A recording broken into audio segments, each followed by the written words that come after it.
I want to go to Atlanta. Atlanta school teacher, she was kicked out the school system. You know what? I said Atlanta, but it's actually Georgia. And this Wittgenstein, I don't know who that is, but he got a blue check mark.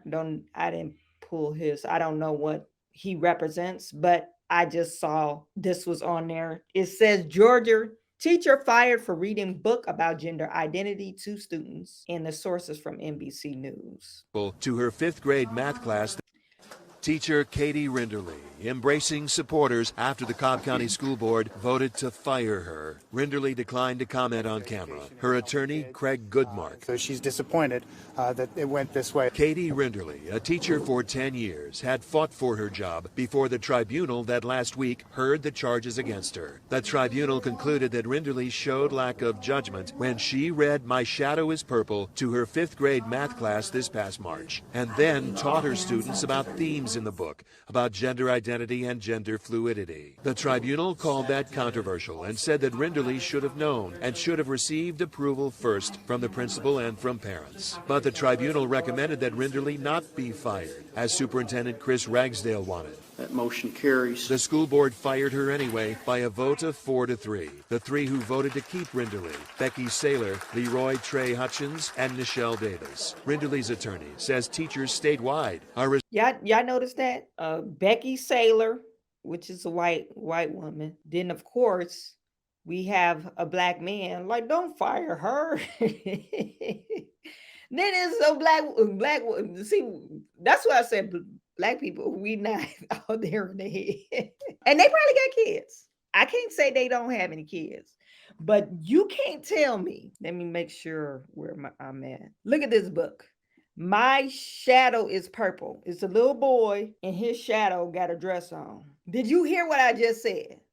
It's a little boy and he said, my shadow is purple. And your shadow is, you feel like a girl on the inside. So she decided, oh, let me teach you about ideology, gender ideology, and the concepts to fifth graders. Instead of, hey, let me note or send an email to parents saying, hey, I'm planning to read this book in class. If you want your kids to participate, or let me know if it's okay for your kids to participate. And then parents normally say, no, I don't want my kids watching that movie, blah, blah, blah. No, I don't want my kids learning about that. Or like, I guess Georgia now has a law where you got to get approval of what's approved reading in the schools. Hey, I want to read this book this semester. Is it okay? She just brought a book like, oh, look, this is diversity. Is a black boy thinking he a girl? And you know, if you come from a conservative family, a church going family, or whatever, you know the kids like, and these are fifth graders, right? Guess what we learned about school? You know, you could be a boy and feel like a girl on the inside. And they're like, probably like, what are you talking about? Yeah, that's what my teacher said. Because most kids look up to their teacher. Oh yeah, that's what my teacher said. My teacher said you could feel like a girl on the inside and you really are a boy because your gender always changing. And parents got pissed off about that, which they should have. And then we got all these black folks saying, oh, don't fire her. 3 out of 4. That was the vote, 3 out of 4.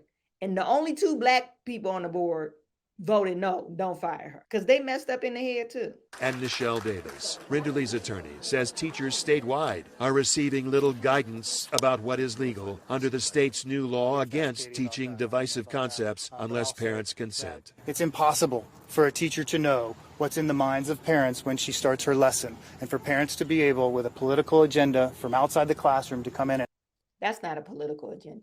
Political agenda has nothing to do with gender ideology. That's saying, hey, I don't want my kids to know about deviant stuff that's not normal. I don't want my kids to be taught that's not normal in my household. Okay, so what's normal these days? This normal in my household, because we're God-fearing people. God has nothing to do with politics. I mean, people try to say, oh, God is the overarching, this is how I made my decision, but it has nothing to do with politics. It has everything to do with your morals.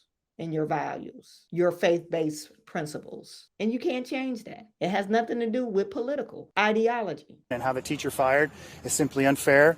It's not right.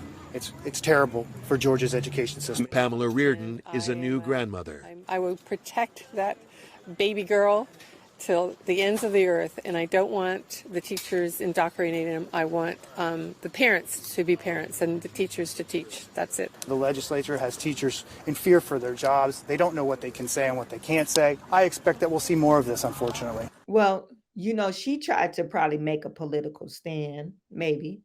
Don't ban books. That's political. But stay in your place. Go have your own children and mess their heads up. Don't be trying to mess up no other kids. That's not your kids. Let's get to some of these tweets. Andrea says she clearly wanted publicity. Why else would she ignore the school policy? I agree with you, Angela. Or Andrea. I can't read right now. I don't really care. Math class should be taught math. Yeah, why in the world are you trying to teach gender fluid? Gender ideology. You supposed to be teaching fractions. What the hell? I'm trying to tell you, these people are crazy. That's what Eric Hartman says. She decided to teach gender identity without permission or approval to her 5th grade math class instead of actual math. And then she's surprised she got fired. You're surprised. You're a math teacher. What is wrong with you? What's wrong with these people? Math teacher refusing to teach math. That sounds about right to me. She should have stuck to math. Another child mutilating pedophile bites the dust. Men with discipline said it's not fair for kids to be exposed to nonsense. And it's not. This is really crazy how they're trying to impose their belief on not even their kids. They're trying to impose their belief onto your children, something they don't have nothing to do with. And then you have fools in the school system that agree with this nonsense. They voted 3. Well, the only reason why she got fired was because the vote was 4 out of 3. So 3 other nut jobs agree with this. Oh, gender fluid. You have to be inclusive, diversity. That's why the 2 black people voted for her, because they thought, oh, you got to be diverse. Like, no, you don't. You need to follow the rules. And she been teaching stuff for 10 years.